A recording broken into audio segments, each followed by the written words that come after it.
Little shed talk, although I'm in my van.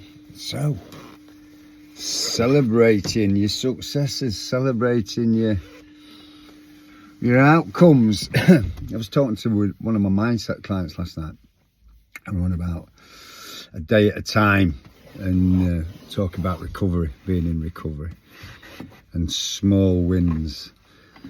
And not the small wins, not just in recovery, in life in general, in training, in business. Small steps, not just like if you're going for a run, and let's just say if you're running a marathon, and one of my pals is running a marathon tomorrow, good luck was. You're doing London 1, Craig Derbyshire, you're doing Manchester, a couple of other boys doing Manchester as well, so good luck. So if we look at the metaphor of training for a marathon, they ain't just going to run out, they ain't just going to go on the runs in the sessions and run the 26.2 mile every session. They're going to build it up in, with increments, adding little bits on. They're going to adjust the pace, how fast they're running through the week. But when you convert it to recovery, and you're in recovery, the idea is no substances.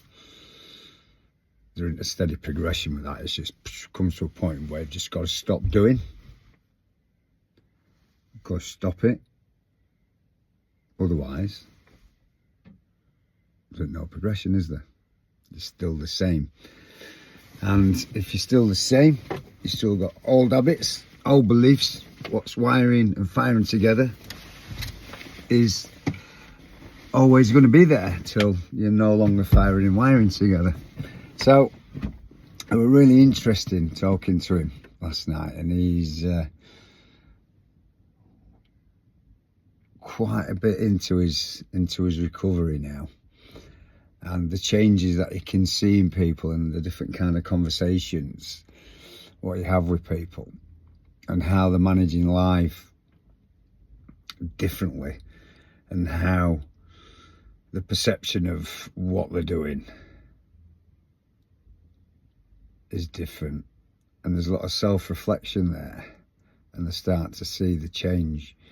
So he's starting to focus more on the change, and the more you focus on the change, what wires together finds together, then you're realising what's coming from that change in relation to emotions and feelings, because substances are about emotions and feelings. When people take substances, it's for a change of state. It all comes back to feelings. We want to feel different, want to have a buzz, want to get high, pissed off, want something to cheer me up, although alcohol's a depressant, isn't it? So giving yourself enough time to be in that space, to be able to change, to be able to be aware of the changes, that's the secret to success and maintaining your abstinence. Fetching it into everyday kind of living, in the training, if you're new to gyms and things like that. It's going to be a few sessions before you start to see the progression. Although, if you get it right, you will notice how you feel. Or you should notice how you feel just within one session, because of how it releases the positive endorphins. And with persistence of doing, but not to an extreme of where you're putting loads of pain to it, and where you get pissed off with it and you want to stop doing it. There's got to be a balance of where a steady progression, where you're going to get faster, fitter, stronger.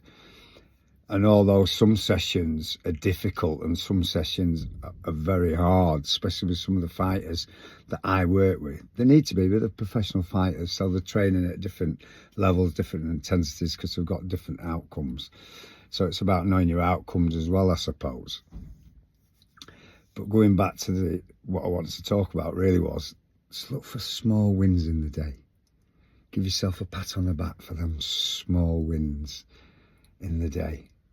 It's my thoughts for today. I'm going swimming for an hour. I'm going on my bike for 3 hours. Love it.